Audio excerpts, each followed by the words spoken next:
Welcome to Zen and the Art of Real Estate Investing. What if you could learn from experienced real estate investors, find out what got them to where they are now, get insight into their daily habits, and take these insights to inspire your own growth? Each week, Jonathan Green shares an in-depth look at the mindful approach to real estate investing. Jonathan is a lifelong real estate investor, advisor, and coach, as well as the founder and team leader of Streamlined Properties. Whether you're looking to start from scratch, get to the next level, or just for a straightforward and honest approach to real estate investing, Jonathan seeks to provide a free mentorship program you can take with you anywhere. Now, here's Jonathan. Get ready for something unique this week because we've really only talked about this in a couple episodes. We're going deep on co-living and intentional cohabitation strategies with my guest, Grant Shipman. His company is Livingsmith, and they believe that rapid wealth comes from rapidly helping others. So we're going to be talking a lot about win-wins, and I can't wait for you to hear all of the information that I was getting excited about co-living. Let's go. This is episode 177 of Zen and the Art of Real Estate Investing with my guest, Grant Shipman. Grant is the founder of Livingsmith, and his journey through co-living spans 2.5 decades, including experiences in communes, co-ops, and intentional living spaces. He's been doing co-living with Livingsmith since 2017. Grant, welcome to the show. I'm really stoked to be here. I've been looking forward to this, Jonathan. It's rad. What yeah, you do. Me too. And I want to start with a couple things to kind of help people understand, because I don't think everybody really gets co-living. And I know that's part of your journey. But let's start with intentional living. What is intentional living to you? And what does that mean in the concept of what you're doing? Yeah. So the intentional living community, or the tradition, it's been around for hundreds of years everywhere. So I didn't stumble upon them until I got married young, and I came home, and after 9 months, instead of finding my wife at home, I had a letter that she had left, and I really only saw her ever. It was kind of a mystery. I don't know if there was mental illness, but I still wanted to hold off on, so many months to have that marriage heal, but I wanted people to live with. I couldn't sign a lease with others, so I moved in with a bunch of really amazing hippies. Yeah. And what I learned, holy cow, so I've been part of the Foundation for Intentional Living since then. And it's this entire thing of people who they're not living together because they have to, right? They didn't just move out of a treatment center. They're not poor, right, else they would get their own spot. These people, they love living together. Sometimes they share equity in houses. Sometimes they don't. Sometimes it's a neighborhood. I mean, it looks all kinds of ways. I moved in with these people, and none of them were vegetarians, but they had a vegetarian kitchen and a massive organic garden. And it was downtown Austin. It was, so to say, I came upon these people, and they're the OGs of strangers living together. And I discovered these jewels. For instance, I came home, and none of these people were my best friends. That's not what family is. But this non-traditional household where I come home, and it's hey, there's people who there's mutual respect and care, and being part of that kind of a household, a healthy household. I don't know if there's anything more valuable in the world. Yeah, that makes a lot of sense to me. And I think that focuses on the word intentional. It's a choice to live there together. And because everybody's making the same choice, they're making the same buy-in to be there. I'm sure it can't be perfect 100% of the time, but if they are with the true on the intentions, it's going to work. So I know there's got to be some differences between intentional living and just co-living in general. So how would you describe co-living just in a general sense? Yeah, and I like this because definition of terms is so helpful. So some people will say co-living has existed for a long, long time. And I can agree with that. But I find what's more helpful is to say that non-traditional households have existed for a long, long time in a lot of different ways. You have an uncle move in, or my mom might move in with us at some point, right? Blah, blah, blah. What co-living is an altogether brand new thing. It's a landlord, or it's a renter property management relationship. So it fits us nowadays because a lot of people are becoming renters. They're saying, hey, home ownership and the prices aren't worth it. However, it is a non-traditional household. They're not sharing equity. There's not anything like that. There's oftentimes not a niche. So for instance, I lived in this group of hippies was very anti-Christian. I also lived in a house that had 27 Christians, and there's Zen Buddhist house that do this. But those things are a little bit different. Co-living is not niched, and it's mainstream people living in a normal neighborhood house. And that's how I would say co-living is this brand new thing that us as real estate investors, let alone society, are just kind of like, what is this? It takes a little while to soak in. Actually, 2 years ago, well, in 2019, when I first came out with our training program, we didn't call it co-living because it didn't even have that term yet. We call yeah. So it's so fresh. It's so cool. Is it similar to room hacking where one person, basically the original house hack was buy a single family as one person and then rent the rooms to strangers? Like you said, that could work. It's in that ballpark, right? So like, John, you know how people go, and I'm sorry, it's always Jonathan, or do you go by John too, or is that Yeah, bad? Jonathan's good. Okay. I think, how we were talking before, all of the transitions of our life, and they start with a name. And when I started at my first real job, I was like, I had to sign so much. I was like, my name just looks better when it's full. So I just stuck with it since I'm, 24, I think. Well, and I like that it's a Jon. I don't know. That's just the way I think John should be spelled. I agree. Everyone likes to put that H in first, but Yeah. I'm going to just put the Heisman on that. Yeah. So compare to room hacking. So here's what's cool. Yeah, like you said, the original house hacking, people love house hacking, even before Brandon Turner coined that term, right? Like my first paid coach was this gal who now she sells steel to the Russians. How did she start with wealth? Well, when she was 21, she house hacked. That just term didn't exist. Yeah, exactly. So it's so cool. And people talk about it's so awesome, right? Because, oh man, I get a house for 5% or 3% or 0% rather than 20%. Neato. But then anybody who has done it, talks about that next 12 months sucks. Because what's happening is for 12 months, you or your partner's got to live in that thing. You're not set up for what is essentially co-living or rent by the room, but you're just trying to get by that 12 months until you can turn it into whatever investment strategy you have, right? What we call, we call it beyond house hacking or house hacking 2.0, is if you pair that with co-living, which has its entirely separate property management system, just as different as Airbnb is from long-term rental. Then what's rad is those 12 months, that's what's going to be the next 5 years. That's fantastic. More than that, the house is set up to run itself. So when you live in that house, so for instance, when me or my partners have house hacked to buy a property and then use co-living to rent out that property, the renters do not know that I am an owner of the house. The house is completely egalitarian, and it just runs beautifully because you can just be a house member with no responsibilities, just lead a good life. Yeah.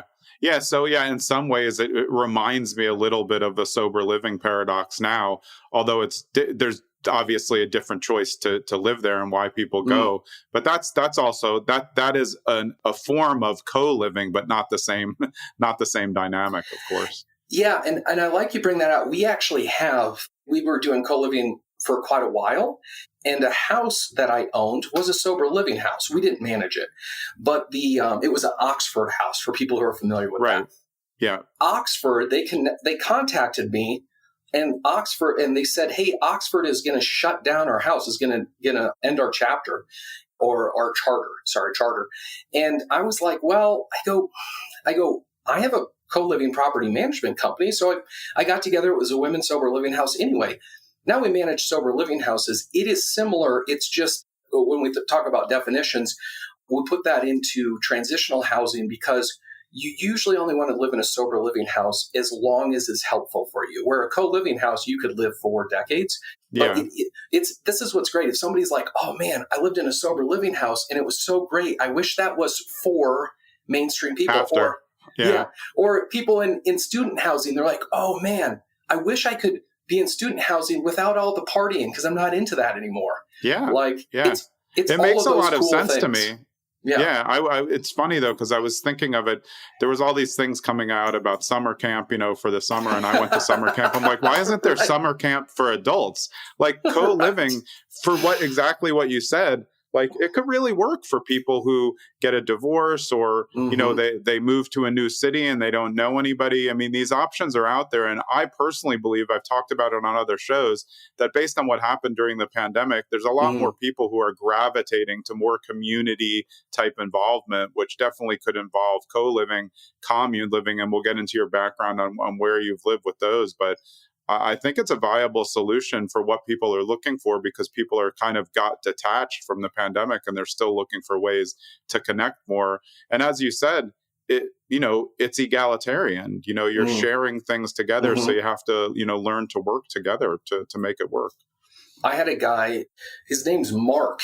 It's actually his name, but Mark is so general, right? He doesn't need a fake name. Yeah. But this was a house that I was the investors are called founders. And so I was a founder in, but of course I was in that house and nobody knew I was in that.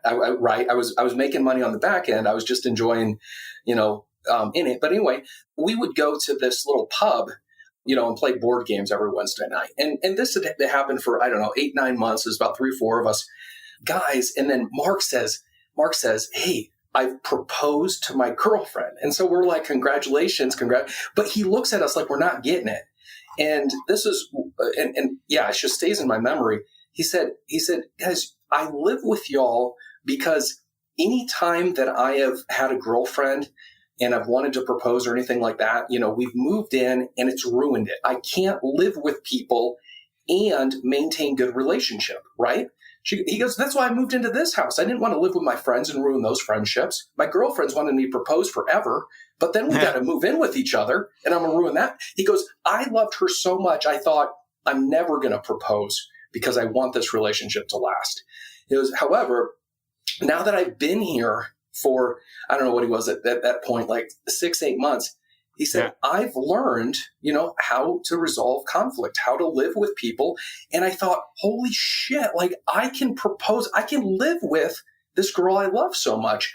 And it was so because those of us who haven't grown up in healthy households, I mean, there's, if you haven't learned something, you haven't learned it. And this guy, it changed his whole life. So unfortunately, he was like, I asked her if she wanted, like in the master bedroom, it has a bathroom and suite. So then you can have a couple there. And she's like, for some reason, she doesn't want to move in with like 8 other people for our first house. Imagine that. Yeah. But it was so cool because that's the things that happen. I mean, household is where we feel safe and we can powerfully enter the world and always come back to a safe, wonderful household. Yeah, I'm starting to see the difference because a room hack is usually going to be an intentional house hack or owner living there. You don't necessarily, an owner for this co-living situation that you're talking about is usually not going to be there. I mean, you enjoy it, so you've been there, but it's normally a group of investors who invest in it and then are using co-living as the income stream, and they learn a different way to management because it's a different style of property management, which is why you have your own property management company for this as well, correct? Yeah, I was, when I first got, I made that mistake of reading Rich Dad, Poor Dad, right? And and then I thought I've got to shut down. I had a yoga studio downtown Austin. I was like, I got to shut this down. I'm working like crazy.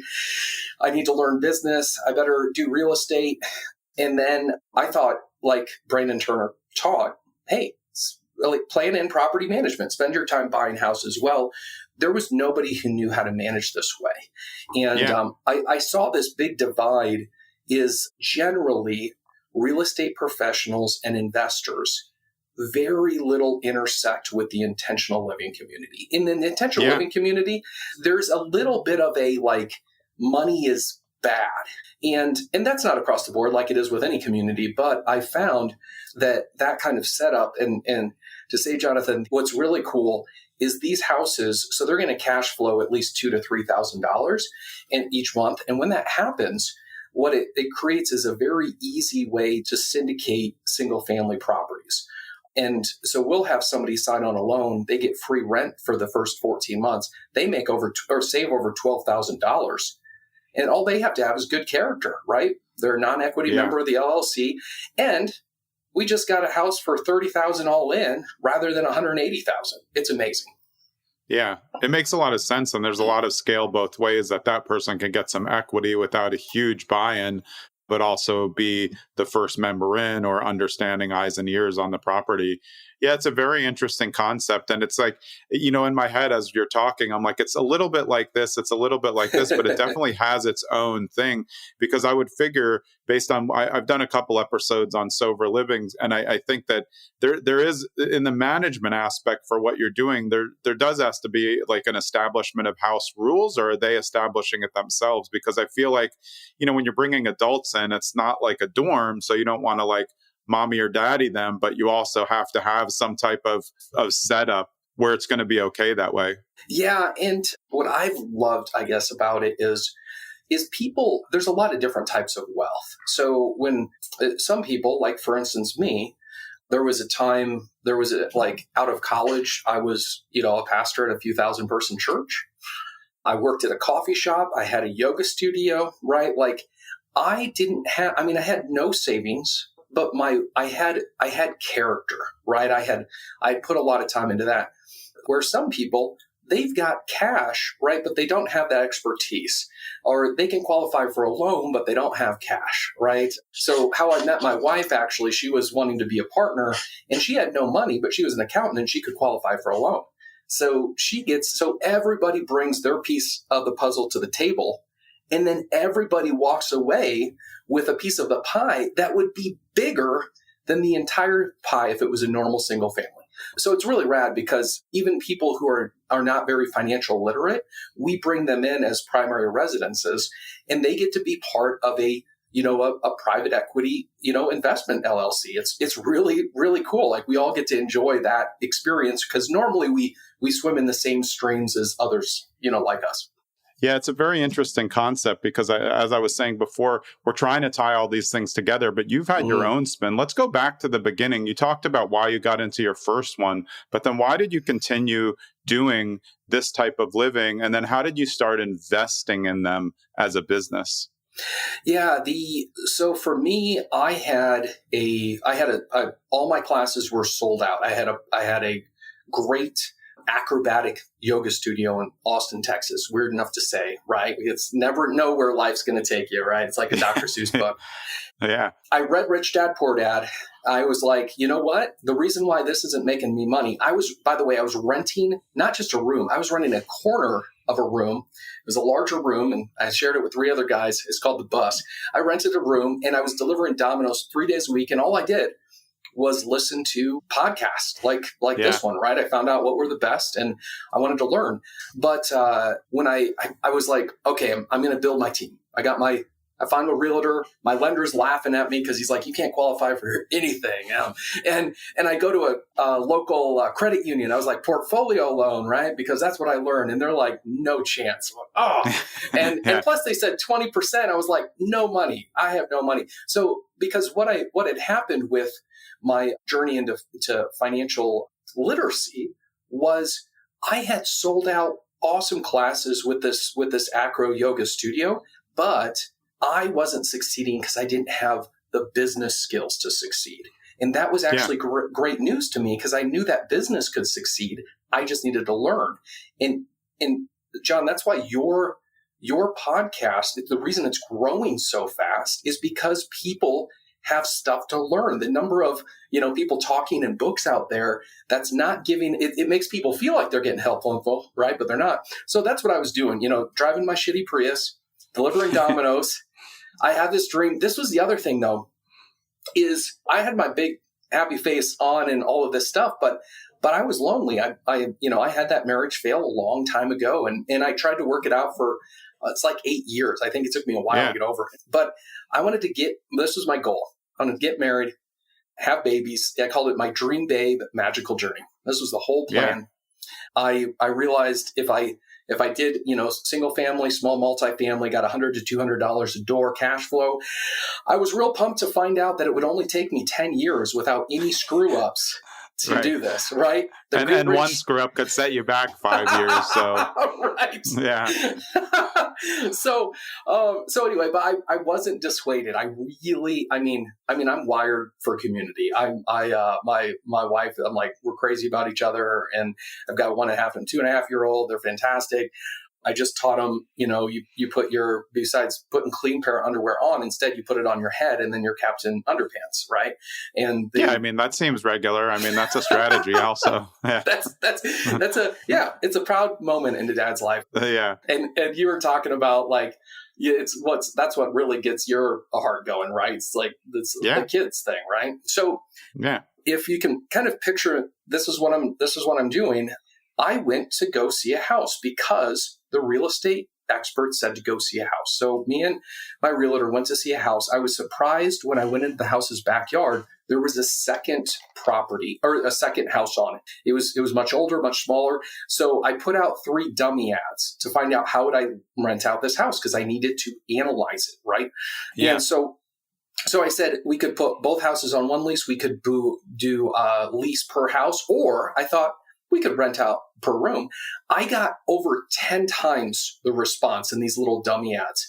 And I thought, holy cow, this is awesome. I go to the local real estate meetup where I meet with these other real estate investors, tons more experience than me. And they said, Grant, you're right. They make tons more money, but by the end of the month, your profits will dry up and you will be so stressed because of tenant conflict, turnover, and property damage. Fair point, though, from a non-educated point of view. And actually, that's possible if you do it if you just throw 3 random people in there, it's like a TV show. You're not doing Big Brother. They have to get along. So, that's fair, although a little bit defeatist. It was really fantastic advice, but I knew something, and it's kind of like the little epiphany angel laid a baby in my brain. Because what they didn't know is I had lived for 20 years in the intentional living community. Yeah. And this is what I knew. I was like, so all I did was I copied the best of their practices. I got this house. It blew my mind. The first property, somebody partnered with me. I've never paid a penny for any properties, but all they gave was $20,000, right? They had gold handcuffs. They didn't have time. Yeah. And I had no real estate experience, but they were, every month, I was giving them about $1,050 cash flow. And every month I was getting $1,050 cash flow on top of my management fee. And then 3 months later, because that's how rates and equity worked at that point, took out a home equity loan. That got another house. So in 9 months, she had 3 houses for the price of one.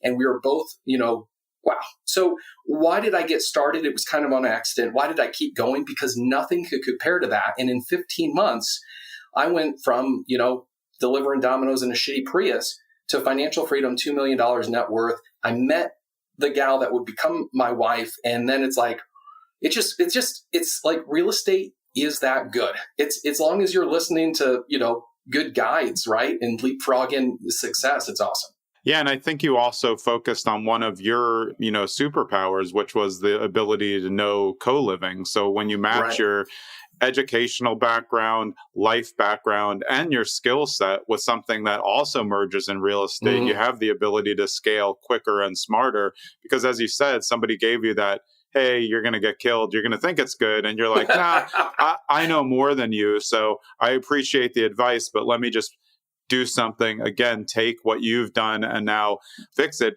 And if I think, the way I've been thinking about it is, if you just look back at, let's talk about college housing. College housing is a lot of times co-living. And the reason why you can make more is because a family will rent a 3-bedroom house for X amount. But if you're renting by the room, you're going to get more per room because that's just kind of economy of scale. People want to pay that. So when you do that and you also curate an environment around that, you can make X amount more per room, which is a drastic upgrade from long-term rent. Am I right on all that?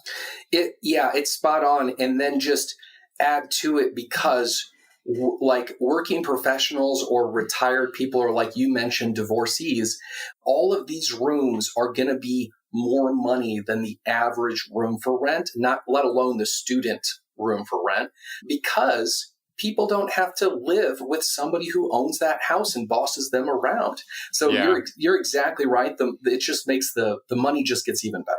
Yeah, and also so say they rent a room in a nice 3-bedroom house with a nice kitchen, they're going to pay way less for that room than they would pay for usually like a studio that's a standalone for themselves. So it's a break for the renter too, as we live in an affordable housing crisis of times where there's not a lot of, inventory. And people always have like a bad spin on investors, but this is something that to me looks like a win-win.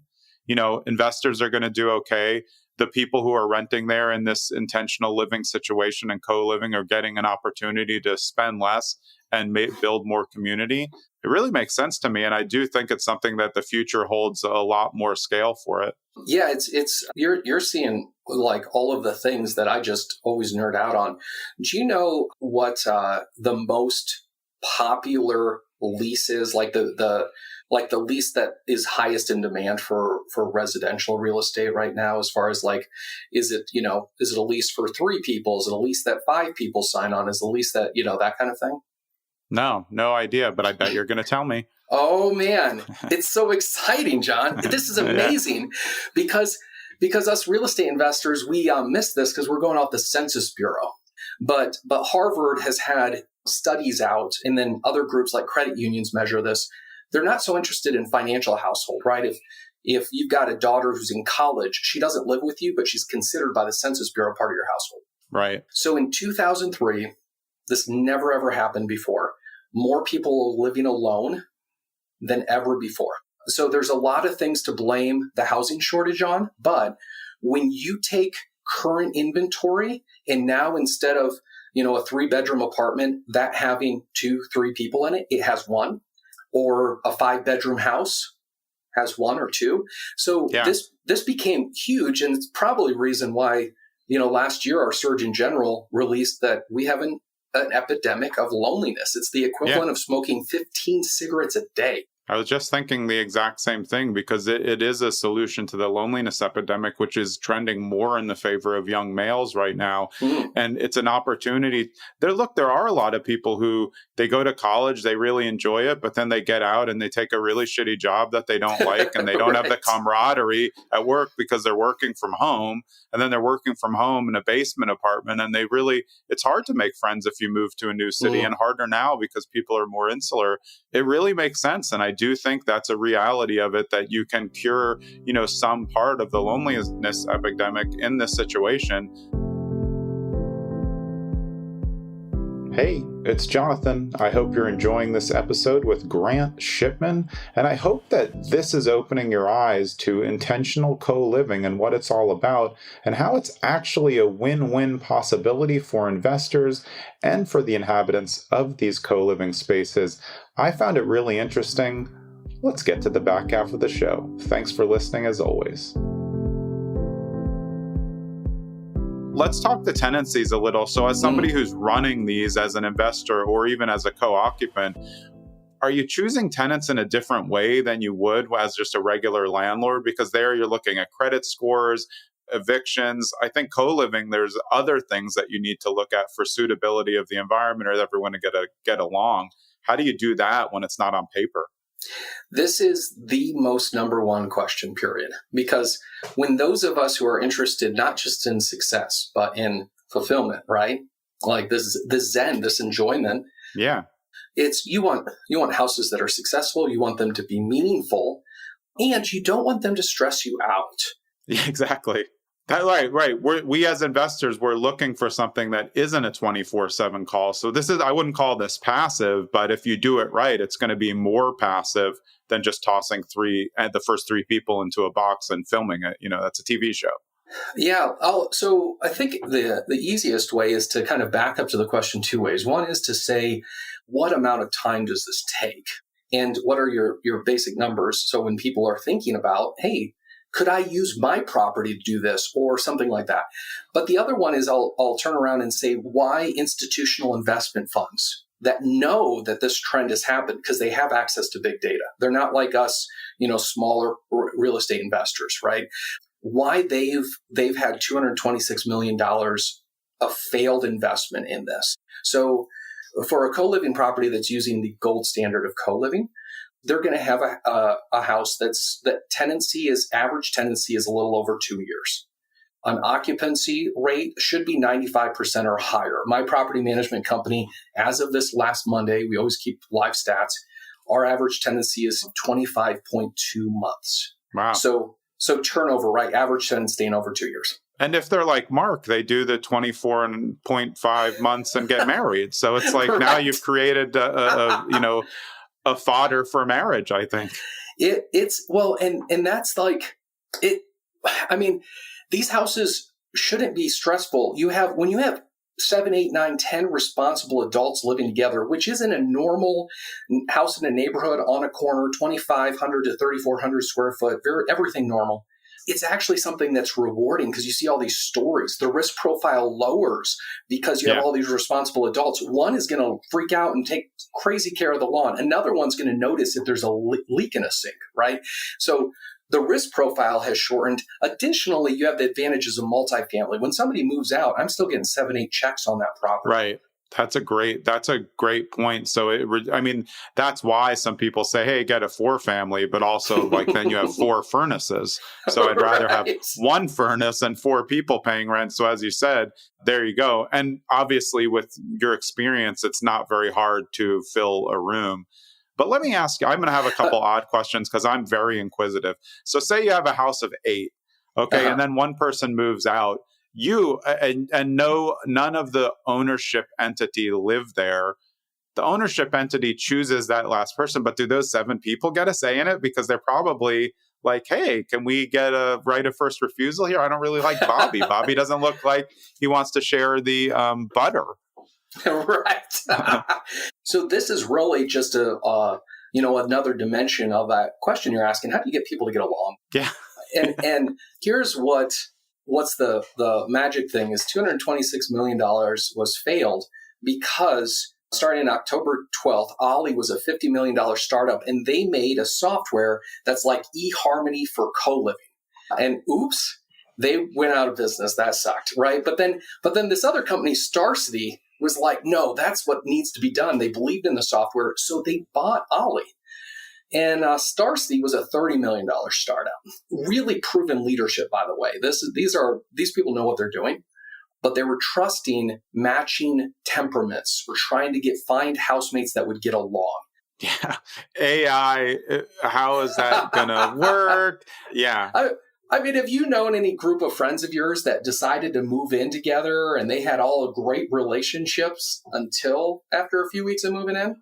I haven't had a roommate since I was 22 because he left the pasta in the colander in his room and then would have just like garbage everywhere. And he's like, well, I can close my door. And I'm like, but I know it's there. It's disgusting.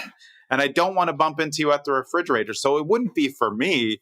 But yeah, this makes sense. And I think that what you're talking about in failed experiments, and this goes to a lot of what I personally think, that there's a lot of startups in any type of real estate field. And the reason why a lot of them don't succeed is because they don't have somebody from the business in the business. They have tech starters who are like, hey, well, I'll just get someone to consult on real estate. It's like, if you want to sell real estate leads, for agents, you can't have no one in the business who's ever been an agent. It doesn't make any sense. You don't know how to sell the product. And this is why I think some of those things, it's probably what you're saying. And I don't think that you can use artificial intelligence to confirm, because even if people fill out a profile of their personality, it doesn't mean they told the truth.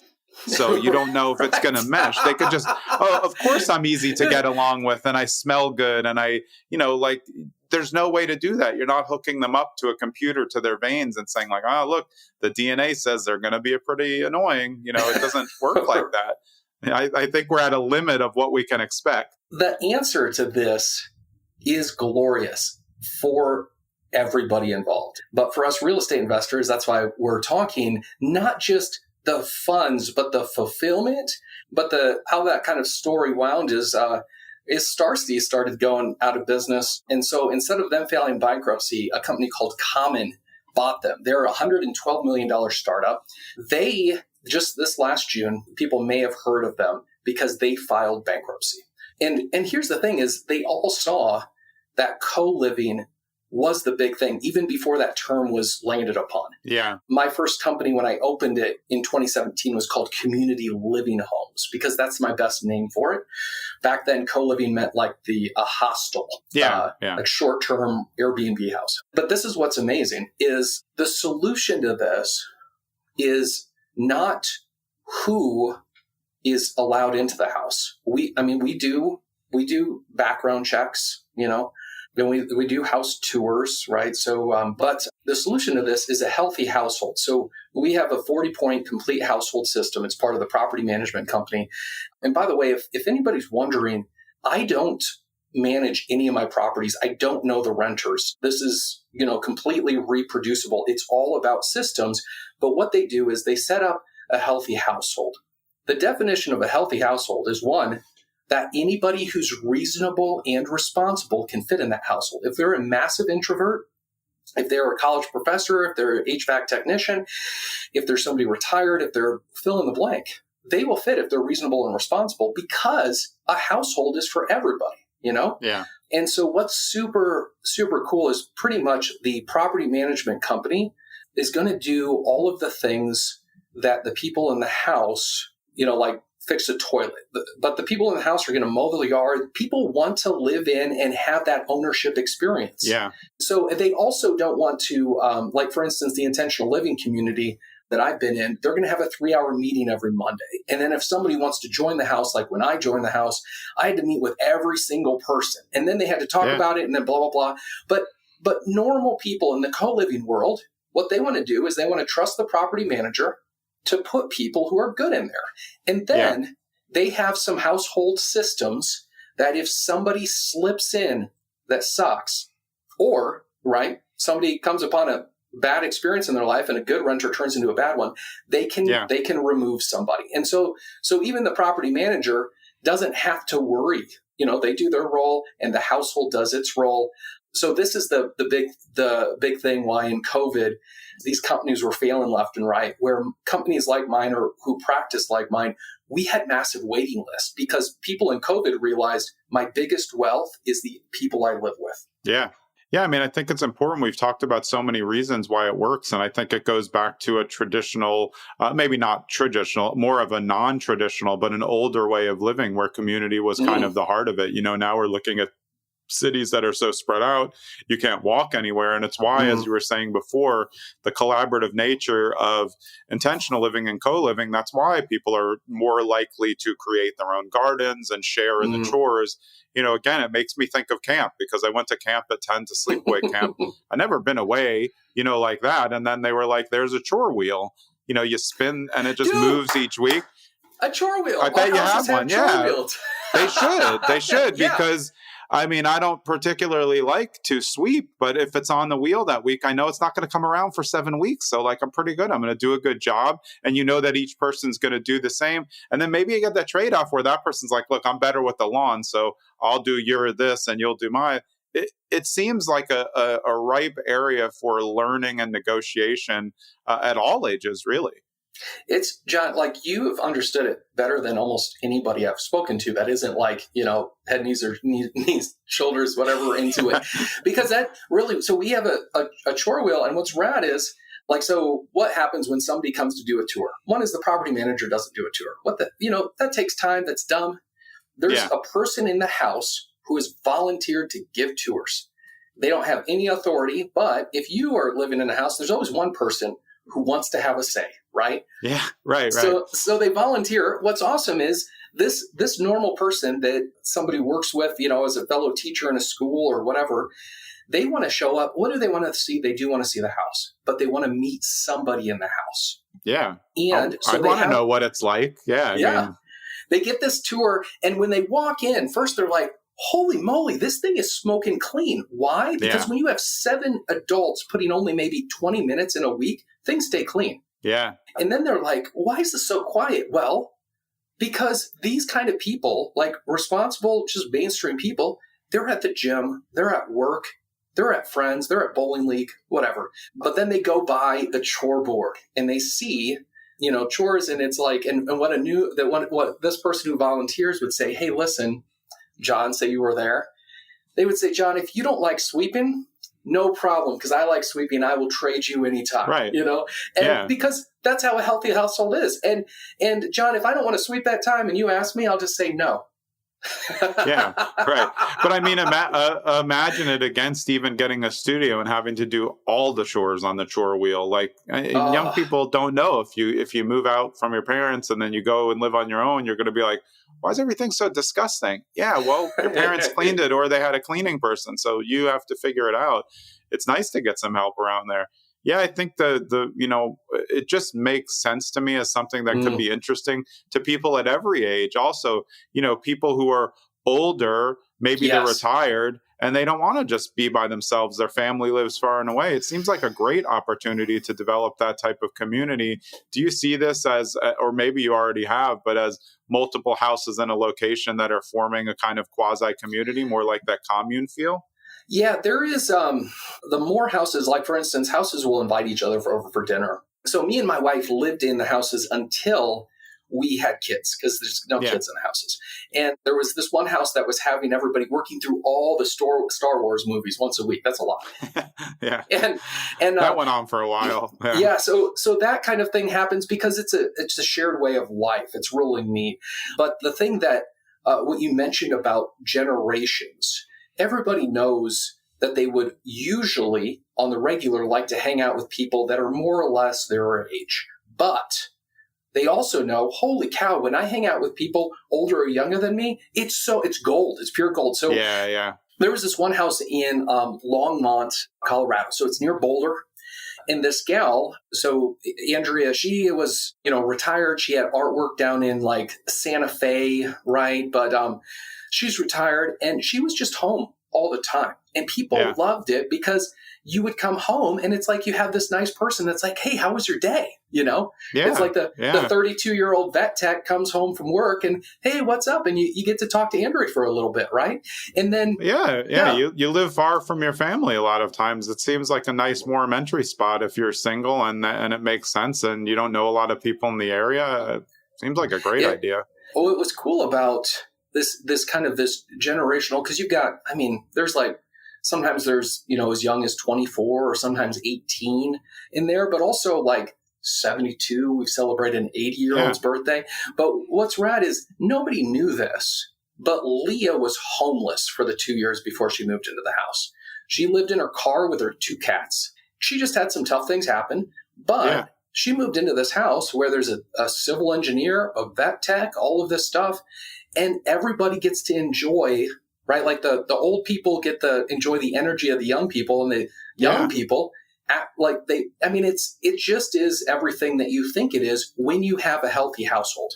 And then I guess one note on that, because there are some people who are like, hey, do you have to do all kinds of community building events? And do you have to do this or that? It's like, well, no, a healthy household is going to make its own events. Right. But for those of us who have larger portfolios or are property managers, for one full-time property manager, they should easily be able to manage 140 to 180 leases.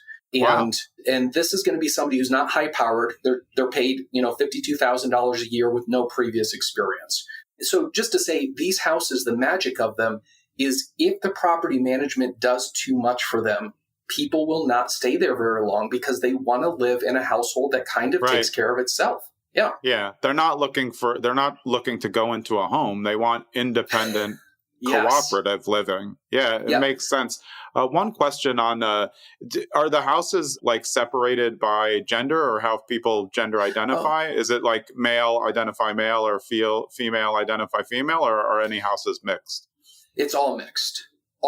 And interesting. Yeah. And that is, I think that I like that. And obviously the vetting mechanism is important in there, but I think that, again, I always just think summer camp. I went to a co-ed summer camp. It was nice to be able to have that opportunity. And I think to do that at 10 years old, I was way farther along just in just talking to the opposite sex, I think that makes it a nice landing spot. And again, a traditional household can be multiple different sexes in a household for a family. So it does make sense.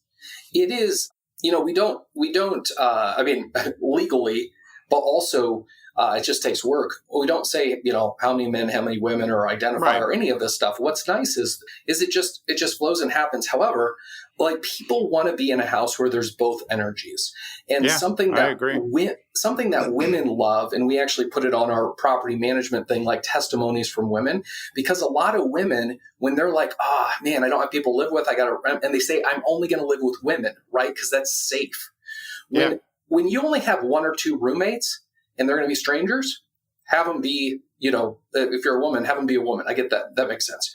But what the women say is, listen, I've never felt safer, right? Because when you move in and there's 7 or 8 other people, right, there's incredible safety. And the women love that there's men there, and the balance of energies. And when one is dating somebody, they get all their housemates' viewpoints on that person, right? Yeah. I think it's great. I mean, I really like the idea. And I mean, where do you see it going for you? And how many of these do you manage now? I mean, because it's definitely going to be a lot. Yeah, so I've heard that if you want to make a lot of money, get in front of a legislation trend, right? Yeah. My wife was an accountant for the marijuana company that got the first license in Colorado to do marijuana, back in Boulder, Colorado. Yeah. But speaking of, Colorado, effective July 1st, just banned any rules that would limit co-living. Texas has done the same. California has done the same. New York, Iowa. This is a trend because density is an issue. So you take current inventory and you can make it more dense without having to put in a multifamily, high rise. The cities love us that we're in, because we're not affordable housing technically, but we're cheaper. We're cheaper than their affordable housing. Yeah. I always say there's a misnomer, because affordable housing, people think that means low cost housing, but they're just misusing the word affordable. Affordable means achievable for somebody, or less expensive, or something, a price that works for somebody.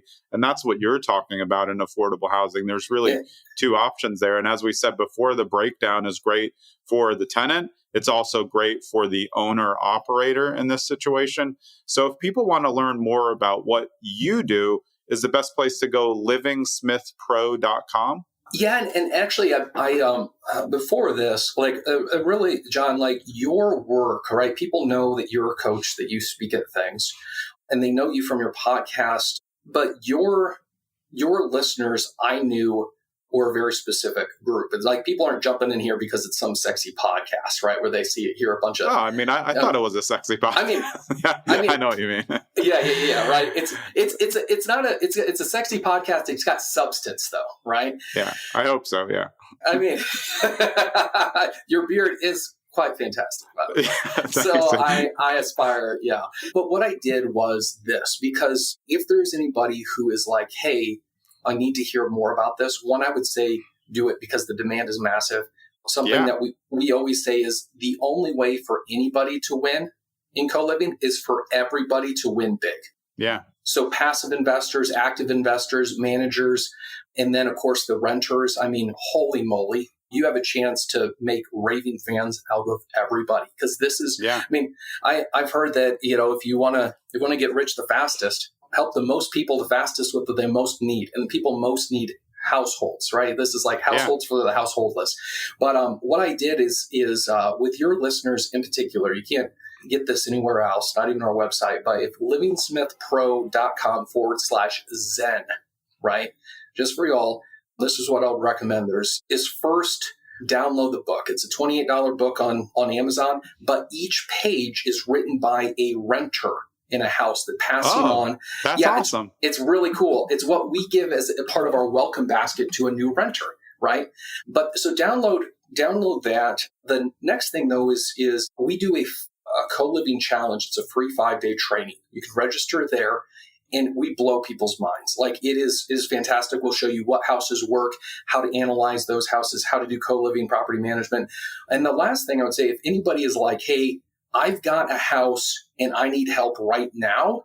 Normally, and my coaches, their training, they get paid pretty well, but you can schedule a free 45-minute call with one of my coaches just to discover, tell them what's your portfolio, would any of this help, blah, blah, blah. And then what I would say while you're waiting for that to happen, just one day at a time, or one day, just read a page of this. It's a 30-day reader, and you will know very quickly if this is something for you. And man, I tell you what, as far as like meaningful investment, like providing households for people is phenomenal.